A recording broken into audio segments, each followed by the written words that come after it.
Notification जारी होने के बाद सवाल ये उठ रहा है कि क्या एचपीएससी की तैयारी अधूरी है। सवाल ये भी कि स्थगित की गई परीक्षाएं आखिर कब पूरी होंगी, और सवाल ये भी कि क्या ये फैसला अभ्यर्थियों के साथ इसे क्या अन्याय ना माना जाए। ये 3 बड़े सवाल हैं जो आपके सामने हम रख रहे हैं, और सवाल उठना लाजमी भी है क्योंकि एकाएक नोटिफिकेशन जारी होता है। इसमें तमाम वो पद थे जिन पर जो एप्लीकेंट्स थे वो काफ़ी लंबे समय से इंतज़ार कर रहे थे इन भर्तियों का, नियुक्तियों का। और ऐसे में अब जब समय आया तो जनवरी माह के दौरान जब ये परीक्षा आयोजित होनी थी तो इसको लेकर स्पष्ट तौर पर ये निर्देश जारी कर दिए गए हैं कि परीक्षा स्थगित हो गई है। लेकिन कब तक के लिए, कितना समय लगेगा दोबारा परीक्षा आयोजित कराने में जो स्थगित की गई हैं, ये बड़ा सवाल है। और इसीलिए ये सवाल उठना लाजमी है कि क्या एचपीएससी की तैयारी अधूरी है, स्थगित की गई परीक्षाएं आखिर कब पूरी होंगी, और ये फैसला जो लिया गया है क्या इसे अभ्यर्थियों के साथ अन्याय माना जाए, ये भी बड़ा सवाल है। और इसीलिए लगातार हम ये सवाल उठा रहे हैं और इस मुद्दे पर विस्तार से अब चर्चा भी करेंगे। चर्चा के लिए जो हमारे साथ जो गेस्ट जुड़ेंगे उनसे मंथन भी करेंगे और समझेंगे कि आखिर जो इस तरह से परीक्षाएं रद्द होती हैं इनका कितना असर जो अभ्यर्थी होते हैं उन पर भी देखने को मिलता है। हमारे साथ गेस्ट जुड़ चुके हैं जिनसे मैं आपका परिचय करा देती हूँ। डॉक्टर पंकज बेनीवाल जी जुड़ चुके हैं, प्रवक्ता हैं भारतीय जनता पार्टी से। वीरेंद्र जगलाना जी हमारे साथ जुड़ चुके हैं, प्रवक्ता हैं कांग्रेस पार्टी से। बहुत स्वागत है पंकज जी आपका भी, वीरेंद्र जी आपका भी आज की इस चर्चा में। सबसे पहले मैं शुरुआत करती हूँ वीरेंद्र जी आपके साथ में, और आपसे समझना चाहूंगी कि पहले तो आप इसी को लेकर रिएक्शन दे दीजिए कि जो नोटिफिकेशन जारी हुआ है जिसमें 7 मुख्य परीक्षाओं को स्थगित करने की बात कही गई है। एचपीएससी को लेकर कांग्रेस लगातार, चाहे एचपीएससी की बात करें या फिर चेयरमैन की बात करें, उसको लेकर आप लोगों की ओर से आवाज उठाई गई है। ऐसे में अब आप लोगों का क्या इस पूरे मामले में रुख रहेगा? दीपिका जी नमस्कार। सबसे पहले मैं आपको और आपके चैनल के सभी दर्शकों को मेरी ओर से और कांग्रेस पार्टी की तरफ से नमस्कार करता हूं। उसके बाद मैं इस मुद्दे पर आने से पहले अभी हमारे एचपीएससी के चेयरमैन आलोक वर्मा जी ने कुछ छात्रों को कहा था कि हरियाणा के जो छात्र हैं ये फेलियर हैं, इनको लिखना नहीं आता।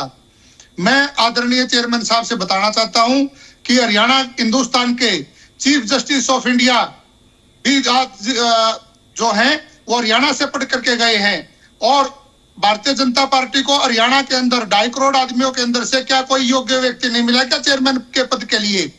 अभी हम बात करें मैम, जो भी रिसेंट भर्ती चल रही है असिस्टेंट प्रोफेसर की, 613 पदों के लिए नोटिफिकेशन जारी किया गया। 151 अभ्यर्थियों को इंटरव्यू के लिए बुलाया गया, जबकि बुलाने चाहिए थे 613 के 100 के डबल 1226 को बुलाना चाहिए था, 151 को बुलाया गया। जो हरियाणा की भारतीय जनता पार्टी की सरकार है और एचपीएससी जो है ये हरियाणा के युवाओं के साथ खिलवाड़ कर रही है। ये हरियाणा के युवाओं के बजाय बाहर के युवाओं को लगाते हैं। हरियाणा का युवा चपरासी के पद के लिए योग्य मानते हैं और अफसर जो लगाते हैं वो बाहर प्रदेशों के व्यक्तियों को ये अफसर लगाते हैं। अभी हम बात करें चाहे एचपीएससी के अंदर अटैची कांड का भी सबको पता है। आज हरियाणा प्रदेश देश के अंदर पेपर लीक की राजधानी बन चुका है। हरियाणा पावर यूनिटी के अंदर 214 पदों पर भर्ती हुई, 185 बाहरी व्यक्ति हुए। असिस्टेंट प्रोफेसर के पदों पर 18 भर्ती हुई, उसके अंदर से 11 व्यक्ति बाहर के थे। लेक्चरर ग्रुप बी में 157 भर्ती की गई, 103 व्यक्ति बाहर के थे। एचसीएस 2017 में लगभग 1/3 बाहर के आदमियों को भर्ती किया गया। बीडीपीओ के पद पर 7 की भर्ती हुई जिसके अंदर 4 व्यक्ति बाहरी थे। तो जो हरियाणा एचपीएससी है हरियाणा प्रदेश के अंदर ये एक भ्रष्टाचार का अड्डा बन चुकी है।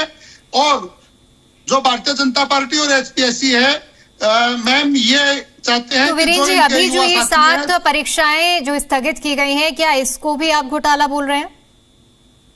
जी ये घोटाला है, ये हरियाणा के युवाओं के साथ घोटाला है।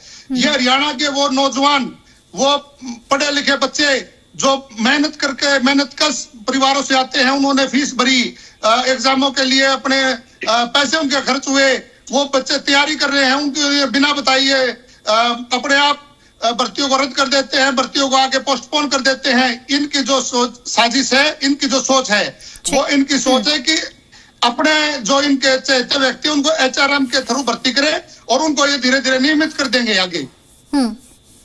ठीक है वीरेंद्र जी, जिन चीजों का आपने जिक्र किया है, ये बिल्कुल सही बात है कि अगर इस तरह से कोई भी स्टूडेंट अगर प्रिपरेशन कर रहा है और बीच में उसे मालूम पड़ता है कि जिस तारीख पर उसकी परीक्षा होने वाली थी वो परीक्षा रद्द हो गई है, तो मानसिक तौर पर कहीं ना कहीं सेटबैक जरूर लगता है। मैं लौटूंगी आपके पास में। रजत पंजेटा जी भी हमारे साथ जुड़ चुके हैं, प्रवक्ता हैं इनेलो पार्टी से। रजत जी, बहुत स्वागत है आपका भी।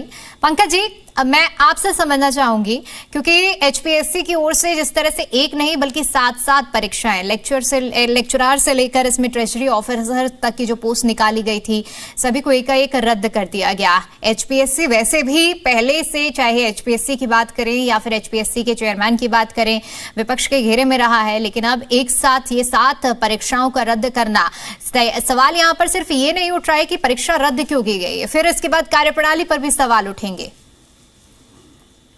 नमस्कार दीपिका जी, सभी साथियों को नमस्कार, सभी दर्शकों को मेरा नमस्कार। और आज मकर संक्रांति का एक बहुत बड़ा पर्व है उत्तरायण के लिए, तो उसके लिए भी आप सभी को हार्दिक शुभकामनाएं। हरियाणा के सभी साथियों को, पूरे भारतवर्ष के साथियों को मकर संक्रांति की हार्दिक शुभकामनाएं।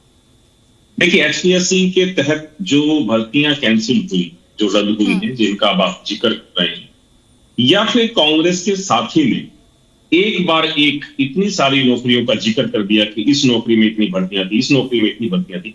कम से कम कांग्रेस या कांग्रेस के साथी, प्रवक्ता साथी ये तो मानते हैं कि भारतीय जनता पार्टी के कार्यकाल के अंदर बहुत सारी नौकरियां लगी हमारे युवाओं को, हरियाणा के युवाओं को, और बाहर के भी युवा का जिक्र कर रहे हैं कि बाहर के युवा भी है, उन सबको मौका मिला। हरियाणा की जनता की सेवा वो लगातार कर। अब परेशानी सिर्फ और सिर्फ विपक्ष को है, कांग्रेस के साथियों को है या किसी और विपक्षी दल को है, लेकिन हरियाणा के युवाओं को, हरियाणा की जनता को लगातार भरोसा है, क्योंकि ये कमिटमेंट की सरकार है। ये वो सरकार है, जब तीसरी बार भारतीय जनता पार्टी की सरकार हरियाणा के युवा बनाते हैं, हरियाणा की जनता बनाती है, तो हरियाणा के मुख्यमंत्री होने वाले नायब सिंह सैनी जी ये कहते हैं कि भैया मैं मुख्यमंत्री पद की शपथ बाद में लूंगा, पहले उन 25,000 युवाओं को नियुक्ति पत्र बांटूंगा। तो उन 25,000 युवाओं को जब नौकरियों के नियुक्ति पत्र बढ़ते हैं, तो पूरे हरियाणा के अंदर सरकार तीसरी बार किसी की बनी, इससे ज्यादा खुशी हरियाणा के युवाओं के अंदर ये थी कि उन्हें नियुक्ति पत्र मिला और भारतीय जनता पार्टी के होने वाले मुख्यमंत्री नायब सिंह सैनी ने जो कमिटमेंट की थी, वो कमिटमेंट पूरी की। तो कमिटमेंट की सरकार जब आ जाती है, हम बार बार में कहते हैं कि गारंटी दे देते हैं, तो ये गारंटियां हैं कि आज युवाओं को, अगर पिछले 11 साल की बात है, लगभग 2 लाख नौकरियां हम अपने 11 साल के कार्यकाल में हरियाणा के युवाओं को दे चुके हैं। ये बार बार बहाली का जिक्र करते हैं, और इन्होंने अभी सीजीआई का भी हमारे जिक्र किया कि chief justice of India Haryana से आते हैं। मैं भी यही कहना चाह रहा हूं साहब कि हरियाणा के युवा, हरियाणा के होनहार बच्चे दूसरे हमारे प्रदेशों में, हमारा जो देश है इसमें बहुत सारे स्टेट्स हैं, कोई महाराष्ट्र में नौकरी कर रहा है, कोई यूपी में नौकरी कर रहा है, कोई बिहार में नौकरी कर रहा है, कोई राजस्थान में नौकरी कर रहा है। ये नियम शुरू से ही ऐसा है। भारतीय जनता पार्टी ने क्या इस नियम को बदला है क्या? ये कांग्रेस के प्रवक्ता साथी बैठे, बस एक बार ये जरूर बता दें कि बाहर के लोग हरियाणा में आकर आके लग रहे हैं और हरियाणा के लोग बाहर जाकर लग रहे हैं। ये नियम में कोई बदलाव हुआ है क्या, या शुरू से जो नियम था वही नियम चलता आ रहा है? तो ये जो झूठी प्रोपेगेंडा वाली जो राजनीति है, भ्रम फैलाने वाली राजनीति, आज कांग्रेस और विपक्ष के पास कोई मुद्दा नहीं है। वो सिर्फ और सिर्फ भ्रम फैलाना चाहता है, युवाओं के अंदर डर फैलाना चाहता है। लेकिन ये कमिटमेंट की सरकार है, युवाओं के साथ धोखा ना हो उसके लिए लगातार कार्यरत है। और 2 लाख के लगभग हम नौकरियां पिछले अपने 11 साल वर्षों के अंदर हम हरियाणा के युवाओं को दे चुके हैं। कांग्रेस के कार्यकाल की अगर मैं बात करूं, पिछले 10 साल वाली, जिसमें भूपेंद्र सिंह हुड्डा साहब मुख्यमंत्री थे, मात्र 86,000 नौकरियां इन्होंने दी। इनसे भी हमने अपने कार्यकाल के अंदर दुगने से ज्यादा नौकरियां देने के बावजूद फिर ये लोग कहते हैं कि हम हरियाणा के युवाओं के साथ धोखा कर रहे हैं। ये हरियाणा के युवाओं का भरोसा है कि लगातार तीसरी बार सरकार भारतीय जनता पार्टी की बनी, और पहली बार जितनी सीटों से हम आए थे उससे कहीं ज्यादा और सीटें देकर के हरियाणा के युवाओं ने, हरियाणा की जनता ने, हरियाणा के किसानों ने हम पर भरोसा जताया और तीसरी बार हमारी सरकार बनाई। ये कहते हैं कि बाहर के, अरे भैया कांग्रेस के साथी एक बार ये तो बताएं, सोनिया गांधी को इटली से लेकर के आए, 83 के अंदर उनकी वो नागरिकता बनती है और 80 में वो अपना वोट डाल देती है। उनको तो आप लोग अपना इंडियन मान लेते हैं, लेकिन आलोक वर्मा जो पिछले 30 साल से हरियाणा की सरजमी पर हरियाणा के युवाओं के साथ काम कर रहे हैं, एचपीएससी का काम देख रहे हैं, हरियाणा के अंदर लगातार कार्यरत है। नहीं, इन्होंने मुद्दा उठाया, आपने भी सवाल किया था दीपिका जी, रुकिए, मैंने 7 नियुक्तियों पर सवाल किया है और ठीक है वो सब पर मैं सब पे जवाब दे रहा हूँ, मैं एक ही दर करके सब पे जवाब दे रहा हूँ। तो 30 साल से वो कार्यरत है हरियाणा के अंदर, शादी हरियाणा में हुई है, बच्चे हरियाणा में पढ़ रहे हैं, ये लोग आज भी उनको बाहर का मानते हैं। तो ये जो मानसिकता है देश को बांटने की, ये कांग्रेस को और विपक्ष को बचना चाहिए कि ये मानसिकता देश को बांटने की, लोगों को आपस में बांटने की, राज्यों को लड़ाने की, ये जो सोच है यही कांग्रेस के पतन का कारण है, विपक्ष के भी पतन का कारण है। हम एक साथ सभी को देख करके चलते हैं, सबको नौकरियां देते हैं। ये नियम शुरू से जब कांग्रेस से कार्यकाल था तब भी यही नियम थे, आज भी यही नियम। अगर हमने नियम बदला हो कि बाहर के लोग क्यों आ गए भैया, क्यों नौकरी मिली, अरे पढ़ रहे हैं वो लोग आराम दे, और हमारे अगर सीजीआई पूरे देश का बन रहा है तो ये हरियाणा के लिए गर्व की बात है। तब आप लोग कहते हैं कि भैया वो वहां पे कैसे पहुंच गए, ये हरियाणा में ही काम करना चाहिए था। तो ये जो संकुचित मानसिकता है कांग्रेस या विपक्ष के साथियों की, इनको इनसे बचना चाहिए।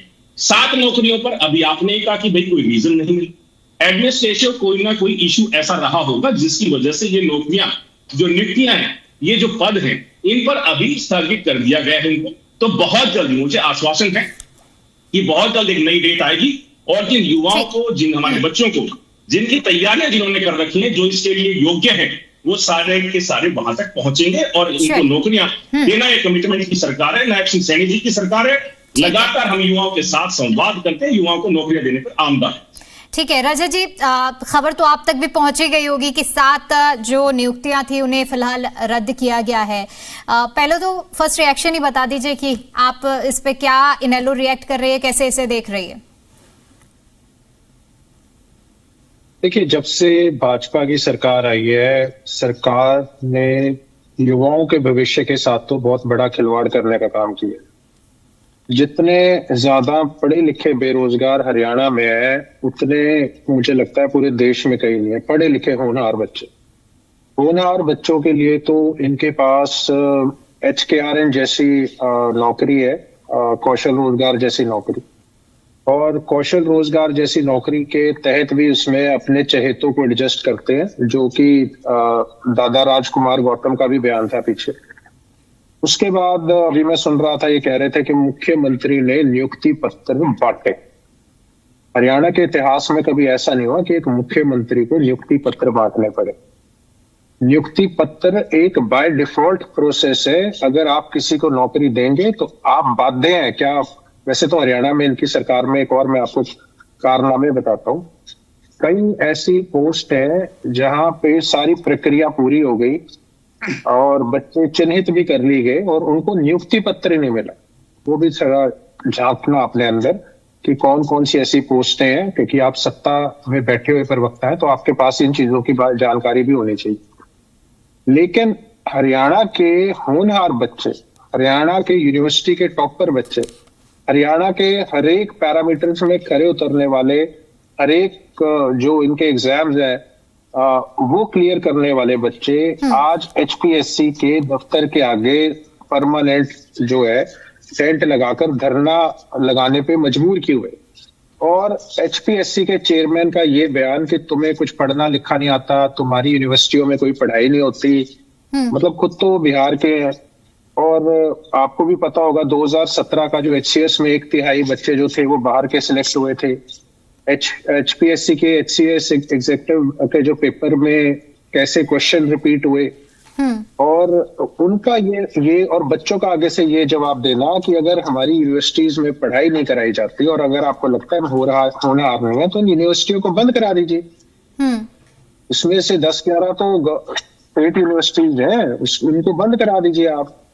कुरुक्षेत्र की है, हिसार की है, रोहतक की है, तो उनको क्यों नहीं बंद करा देते? तो बच्चों का, और वो बच्चे टॉपर है हर जगह उनके इतने, अगर आप उनकी एकेडमिक की देखें, उनकी क्वालिफिकेशन देखें तो वो गोल्ड मेडलिस्ट बच्चे हैं। और वो क्या हरियाणा के HPSC के मतलब चयन होने के लायक नहीं है कि उनका चयन? चलो 1-2 भर्ती आपने पोस्टपोन कर दी, आपने कह दिया पोस्टपोन के पीछे भी प्रशासनिक हमारा कोई मजबूरियां है। 7 भर्तियां 2019 से लेके अब तक कोई ऐसी भर्ती नहीं है जो ऑनरेबल हाई कोर्ट में चैलेंज ना हुई हो इनकी। फिर कह रहे थे 2019 से लेके अभी हमारा वो सोशो इकोनॉमिक की वजह से हमें सारी की सारी भर्तियों को रिकॉल करके उसका दोबारा से हमें उसका जो है मेरिट लिस्ट बनानी पड़ेगी। ये सारी अखबार की सुर्खियां हैं। लेकिन मुझे ये बताइए, अभी आपने ये कहा कि चलो बाहर के हरियाणा के बच्चे तो चलो देश से भी बाहर है, जिनको आप इजराइल भी बेचते हो। हरियाणा के बच्चे डंकी से भी मतलब बेरोजगारी की वजह से मजबूर है अपने पुश्तैनी जमीन बेचकर भी अब उनको बाहर जाना पड़ता है डंकी के 2 नंबर के रास्ते से, क्योंकि यहाँ रोजगार नहीं है। वो क्राइम पे आगे बढ़ते जा रहे हैं। अगर मैं आपको एनसीआरबी का डेटा बताऊं कि हर कितने बच्चे 35,950 बच्चों ने सुसाइड कमिट किया है। 35,950 कोई छोटा आंकड़ा है? कितने, ये आंकड़ा है 2019 से 2021 का एनसीआरबी का डेटा कोट कर रहा हूं मैं आपको। हर 5वें दिन एक युवा जो है वो हरियाणा के अंदर ड्रग ओवरडोज से मर रहा है, जो कि नेशनल एवरेज से भी ज्यादा है, पंजाब से भी ज्यादा है। ड्रग की तरफ जा रहा है, नशे की तरफ जा रहा है, क्राइम की तरफ जा रहा है, क्योंकि इनके पास नौकरियां नहीं है। नौकरियों की बात कर से याद आया, मैं इनको एक दो ये भी आंकड़ा बताता हूं कि HCS की एग्जीक्यूटिव ब्रांच की 100 पोस्टों में से इन्होंने 39 खाली छोड़ दी, 61 भरी। एडीयू एग्रीकल्चर की 600 में से 550 खाली छोड़ दी। मतलब 550, 600 में से 550 वेकेंट छोड़ी है इन्होंने, केवल 50 की चयन किया है। CGT म्यूजिक 80 में से 25 भरी है, 55 खाली छोड़ दी। लेक्चरर इलेक्ट्रिसिटी डिपार्टमेंट की इलेक्ट्रिकल की 61 में से 40 भरी, 21 खाली छोड़ दी। PGT पॉलिटिकल साइंस की 287 में से 192 भरी, 95 खाली छोड़ दी। लेक्चरर कंप्यूटर इंजीनियरिंग की 44 में से 34 बड़ी, 10 खाली छोड़ दी। लेक्चरर इंस्ट्रूमेंटेशन की 17 में से 8 बड़ी, 9 खाली छोड़ दी। HPSC सवाल रजत जी इसलिए उठ रहे हैं 224 में से जो आंकड़े आप रख रहे हैं ये आंकड़े काफी लंबे हो सकते हैं। ठीक है, आप नहीं, मैं आंकड़े उसमें से आपको एक दो और बताता हूं, क्योंकि कुछ तो अभी कांग्रेस के जो प्रवक्ता उन्होंने बोल दी। लेकिन मैं आपको एक 2019 की